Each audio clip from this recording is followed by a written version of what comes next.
Good evening, everyone. Welcome to the Be Singular webinar series.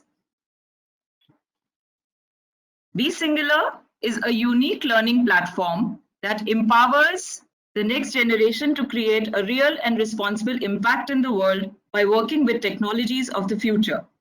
It runs a Future Skills Academy for kids and is driven by a massively transformative purpose, which is to create real, responsible impact in this world.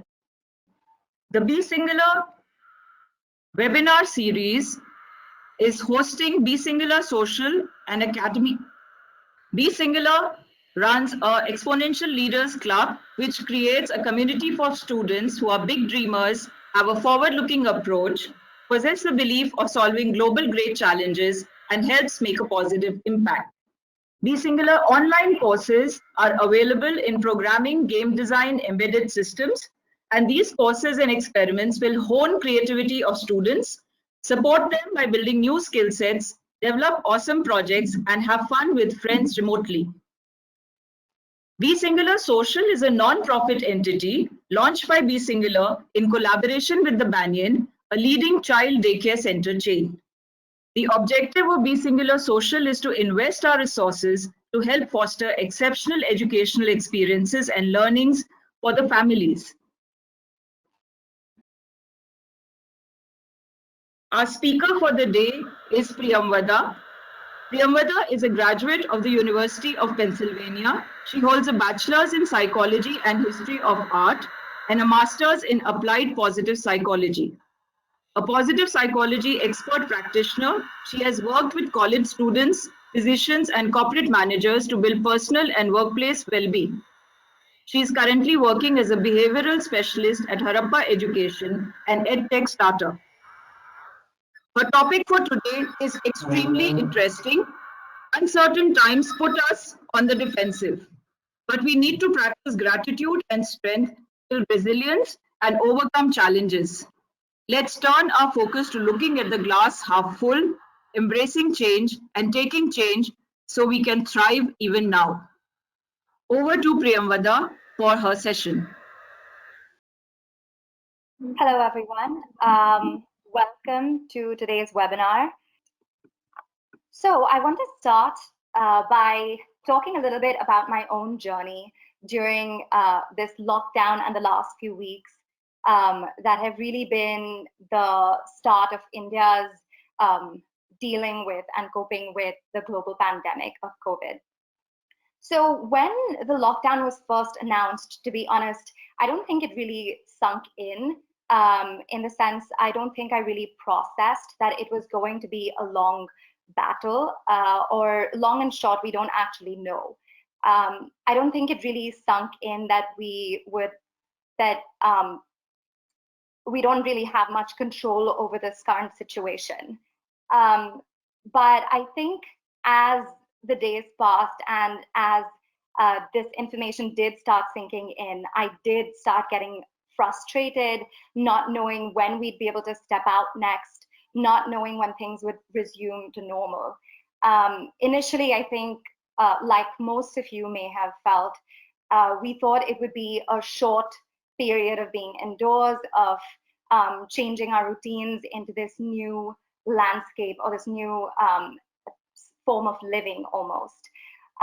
But what I began to notice once I started stepping back out of my frustration was that I had been fighting with this new reality. And I wanted to stop and really take a second to become present to what was really going on and accept this reality. Because the truth is, fighting against circumstances and trying to change things that we can't control is what was causing me a lot of frustration. So trying to take back a little bit of that control and trying to use this as an opportunity to be well as opposed to live in that frustration is what where positive psychology really came in for me and really turned the game around for me, where I started taking care of myself better and really making the most of this time, even though it might not be, a typical time to think that you can thrive and be well. So on that note, what I really want to share with all of you today is a way to really help you cultivate a different perspective on the current situation, and leave you with some strategies and interventions that you can use to cultivate wellness in your own lives today. So the agenda is to talk about the current mood, what is really going on, what are some of the emotional undercurrents and the tenor of what is going on in our world today. Then I want to talk a little bit about the need of the hour, what we really need to thrive in this kind of new reality. And finally, I'm going to share strategies from positive psychology, which is the science of happiness, to help you hopefully cultivate some of this thriving and wellness in your own life today. So the current mood really reflects this glass half empty. We look at the top news results on Google, or images of public spaces being completely emptied out, or even this the world map in blue that you can see on the right. Some of these images you might be familiar with, of this narrative of fear and panic and not having control. And of course, all of this is definitely natural and important. Since we are in such a time of emergency, if we didn't protect ourselves, if we didn't look at what was going wrong, we wouldn't really be able to protect ourselves or reduce the rates of infection spreading. And in fact, this tendency to focus more on threat and the dangers is something that we're wired to do. So when, you might have noticed in your own lives, when you're bombarded with a lot of compliments, but if you get that one piece of criticism, you tend to focus all of your attention on that piece of criticism. So this is called the negativity bias. We tend to focus more on the negative. And in most situations, like the one that we're currently in, it makes sense. You should focus on it so that you can protect yourself. And that means that we should stay inside, we should practice hand hygiene. But where the challenge really comes up is when we get overwhelmed and have an excess of this negativity bias in our lives, because it actually reduces well-being. You may know that stress weakens the immune system. In fact, a recent study at Carnegie Mellon University reflected that those who reported less stress in their lives actually experienced cold symptoms a lot less than people who reported high stress. So there is a very great connection between stress and the immune system. Furthermore, negative emotions that we experience, like anxiety and anger and panic and maybe even boredom, in this lockdown, are things that are, when prolonged or when we have a lingering experience of negative emotions, over time they are associated with chronic illness. And this means, in fact, a study showed that this chronic illness might not show up until 10 years later, but that stress and that those negative emotions just sit inside our minds and our bodies and can really wear us down. And one way in which this stress and this negativity can show up is in our language. So when we say things like we're stuck at home, while that might be true, and I know I'm guilty of saying that as well, is that this language of catastrophizing and feeling like we don't have control reinforces to our brain and to our minds that this is actually our reality, when in fact we could take a different perspective, and instead of feeling like we're stuck home, we could think that we could perceive it as we're safe at home. So what do we do about this? How do we protect ourselves? So I propose that we counter this stress and negativity with wellness and with positivity. So we've all heard, and I don't want to be preachy about this, but we've all heard that we should be positive and we should be well and take care of ourselves. But the science actually really supports this as well. So a number of really interesting studies have been done where researchers have taken a group of people, broken them down into 3 groups, and induced different emotions. One group was made to feel positive emotions, one negative emotions, and another group just neutral emotions as a control group. And they gave these different groups of people with these different emotions different tasks to do. So first they gave them a creativity task. And what they noticed is that the group that experienced a lot of positivity actually was a lot more creative than the group that was experiencing negative emotions. And you might be wondering why I'm talking about creativity at a time like this. So we're in the midst of change, and we've never really prepared for a pandemic like this. We've never really expected that something like this would happen. And so our current ways, or our general ways of problem solving and thinking to be well and help our businesses thrive or even survive at a time like this may not work. So we really need creativity or out of the box thinking to help us build that resilience within ourselves and our families and our loved ones, but also in organizations. So that's one big benefit of creativity and the importance of positive emotions at a time like this. The other is that in that same experimental setup that I talked about, the researchers also asked people how they perceived their social support or their relationships with loved ones when they were induced in those different positive and negative emotional states. And what they found was that people who experienced positive emotions tended to perceive their social support as we. So they actually acknowledged and felt supported. Whether or not they had a great social support system was not really what was being tested, but rather how they felt about the support that they had.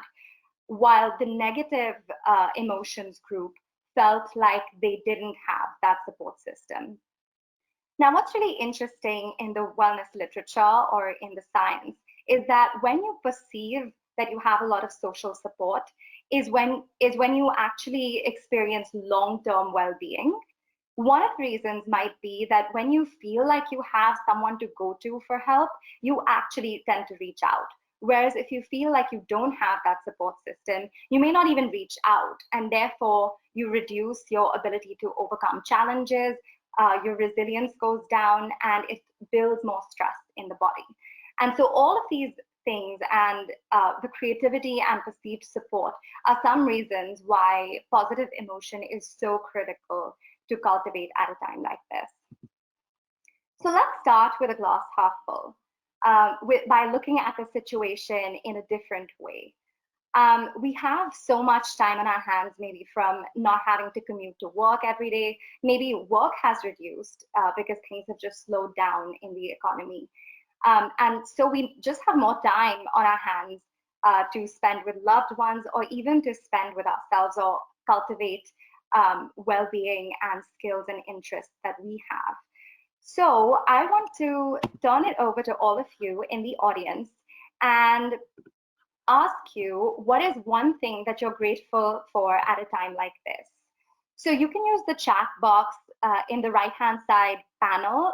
It's one of the lower, or actually I think it's the bottommost option to choose, and you can answer this question over there. So I'm going to give a few seconds for everybody to put in their responses for what you're grateful for today in that chat box.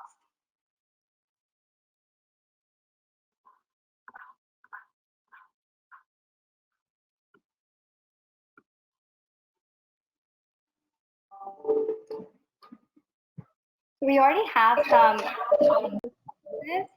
from being grateful for home and family time, to being healthy and safe, for having, what was this? For blue skies and birds. Yes, in Delhi, which is where I'm tuning in from right now, we are experiencing all-time low pollution levels, which is a great win at a time like this. So we're happy, the birds are happy. A lot of people are happy about the fact that they get more time to rest and sleep, which is also very important for our well-being. Great. These are some great responses, and I would urge you to continue thinking about what you're grateful for, and using that as to move into the next piece about how we can actually cultivate well-being at a time like this. So the first thing that I want to talk about is recharging our minds. In fact, right before this, I was talking to someone about how it's been just so difficult these days to be sitting at home, not knowing how much longer it will be while we're at home, not being able to go outside, go back to work. And it's very hard to sometimes just be mindful and focused on the good things when there is, in fact, so much going on. So here are some ways in which I have helped myself be mentally recharged. So routine is a big one, and I'm sure a lot of you have heard of this one or read about the importance of routine across media sources and in different articles, or talked about it with people who are also coping, friends and family. I really want to stress the importance of this, because in a time when we don't feel like we have so much control, routine actually gives us some control. So of course, it might not be the same routine that you had before the lockdown or before things started changing, but we need to adapt now to build a new routine so that we can be less anxious. Because when we do have a routine, when we do have that sense of control, we feel more secure because we have some expectations for what life is going to look like on an everyday basis.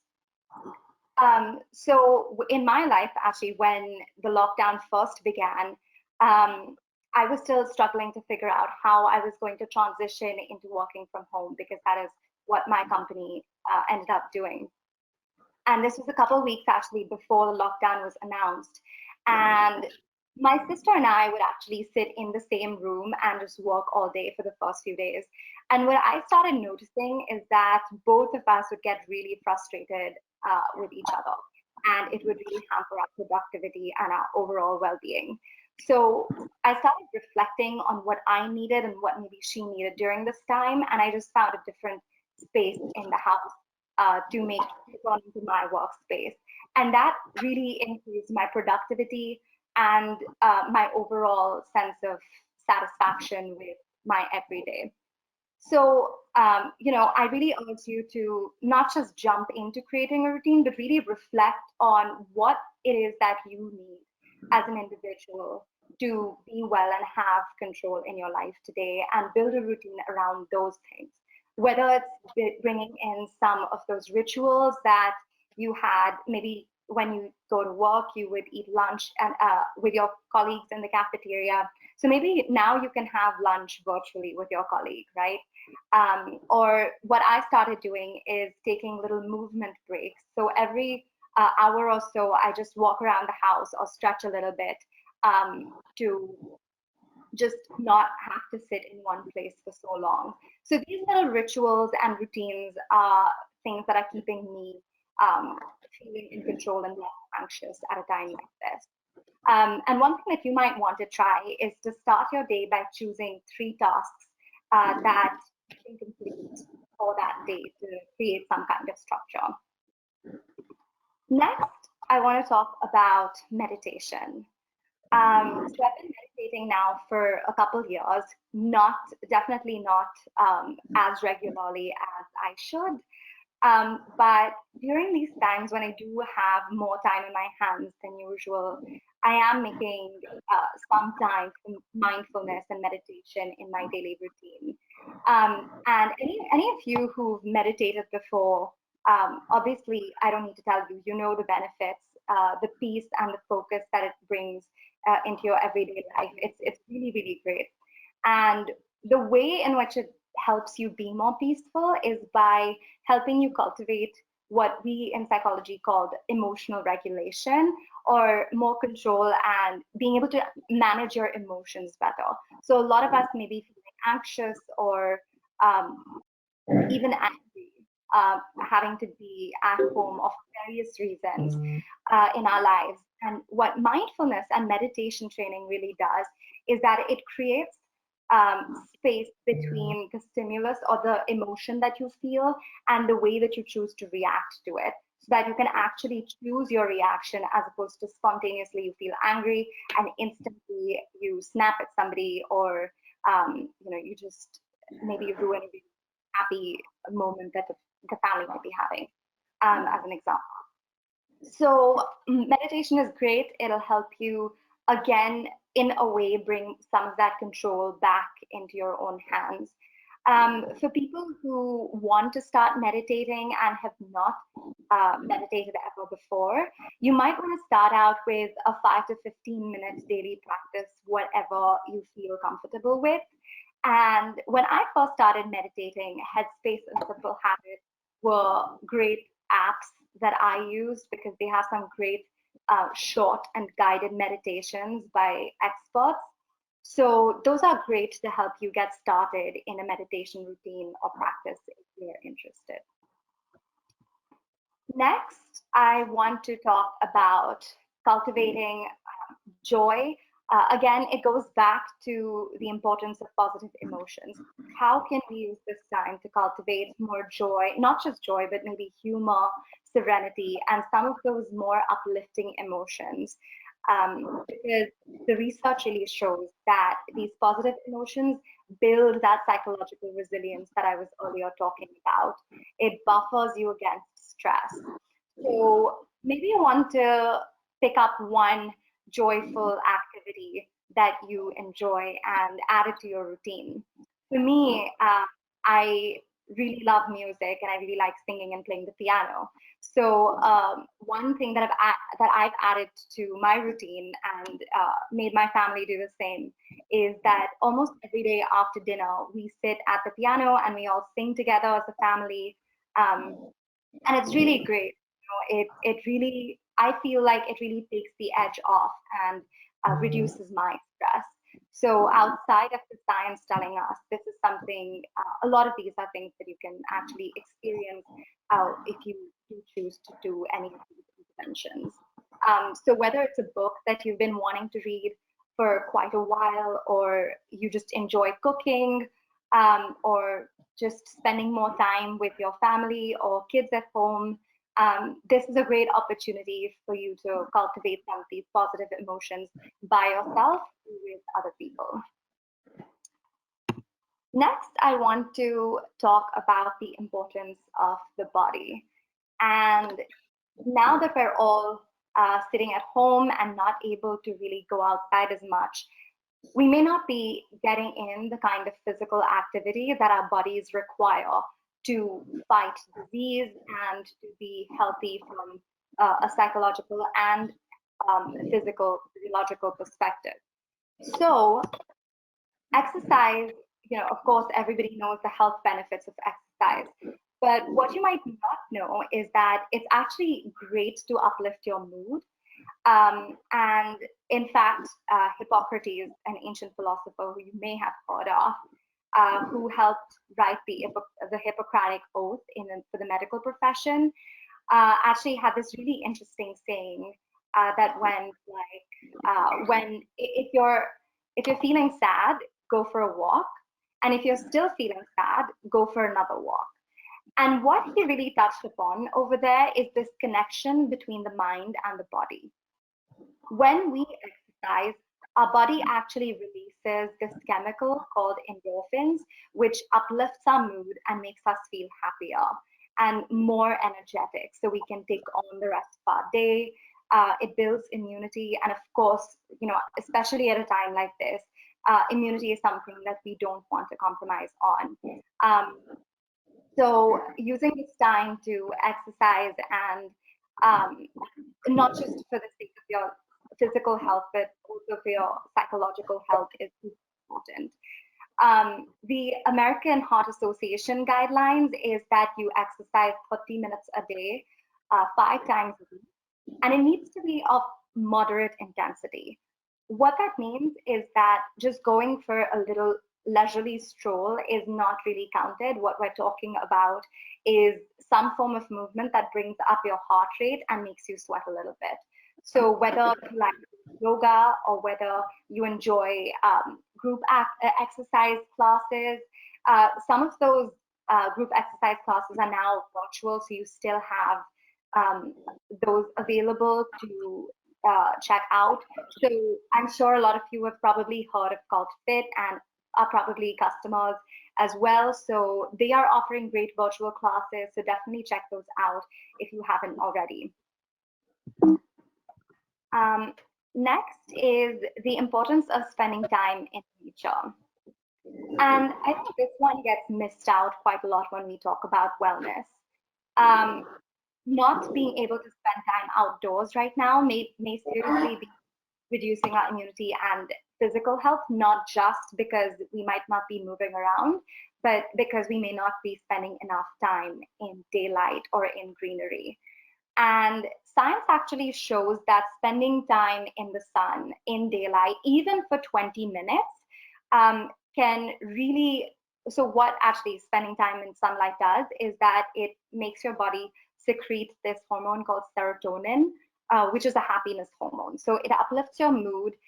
You obviously get a great deal of vitamin D from the sun, and low levels of vitamin D are associated with chronic health conditions and even reduces your ability to fight infections. So these are some really important ways in which just being in nature can be so powerful for us at a time like this. And again, it reduces feelings of isolation.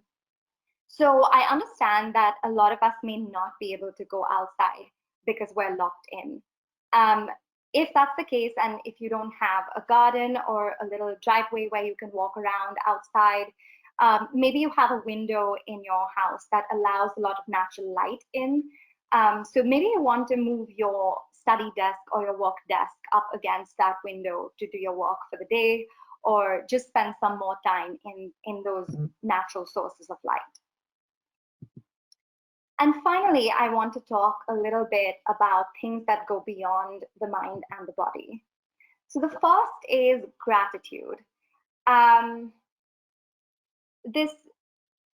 What I was talking about earlier about the negativity bias and how we tend to focus more on the negative than the positive, we can actually counter that tendency by developing a practice of gratitude.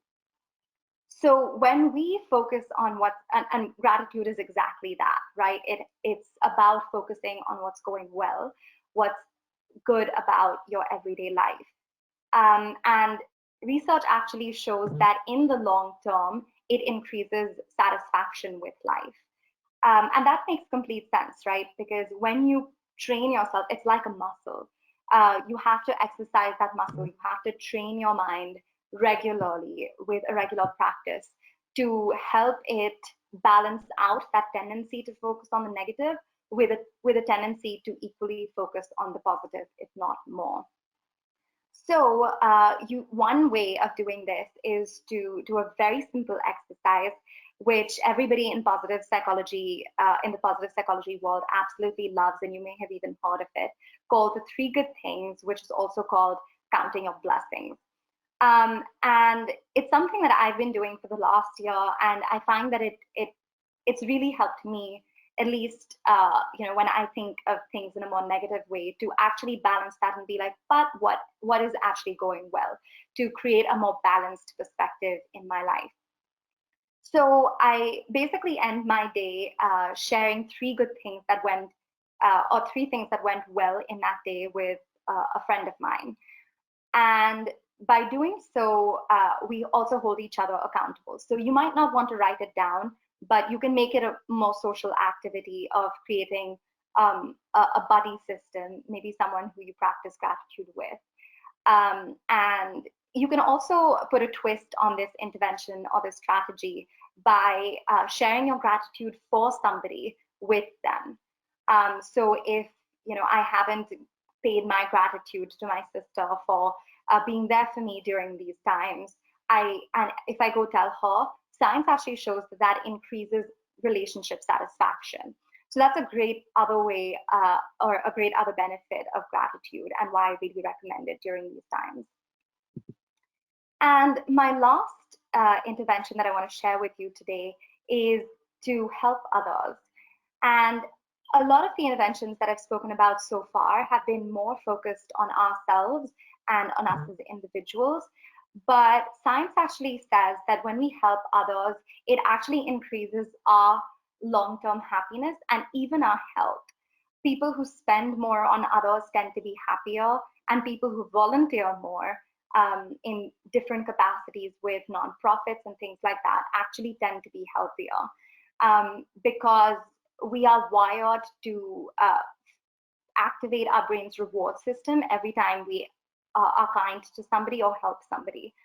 It's our pro-social tendency, or our tendency to help others, to perpetuate the human race. So it's almost an evolutionary drive that we have, or an innate tendency that we have. So it's really good for us psychologically and physically. So even if you practice a small act of kindness, whether it's holding the door open for somebody in your house, or just giving a call to a friend who you haven't spoken to in a little while, these can be some really small but very meaningful gestures for other people as well as for yourself. In fact, some of my friends that have reached out to me, and I haven't really been in touch for some time now, from university, I felt so good hearing from them, and it's made me want to reciprocate and also want to reach out to people who I haven't been in touch with for a while. So, you know, we're all in this together, so this is a great time to be socially connected. So in a nutshell, the different interventions that I talked about are the importance of maintaining a routine, meditating, cultivating joy and other positive emotions through activities that you like, exercising, spending time in nature, practicing gratitude, and helping others. Now, a lot of these interventions, as I may have mentioned here and there, are things that you can actually do with other people. You can fit in social time into your routine every day. You can meditate and exercise, or even pick an activity that you can do with other people on a daily basis. So the reason I'm really stressing the importance or being able to do these activities with other people is that research shows, as you may know, that one of the key indicators of long-term happiness and well-being in life is the quality of our relationships. And at a time like this, when we're all more likely to feel more isolated and because of social distancing, and feel more alone, this is really a time to be more connected and to practice, being connected to each other and helping each other and going through it together, so that we don't feel like we're doing this alone, because we're not. And bringing other people into the fold of our experience today will really boost our own well-being as well as theirs. So, time for another question.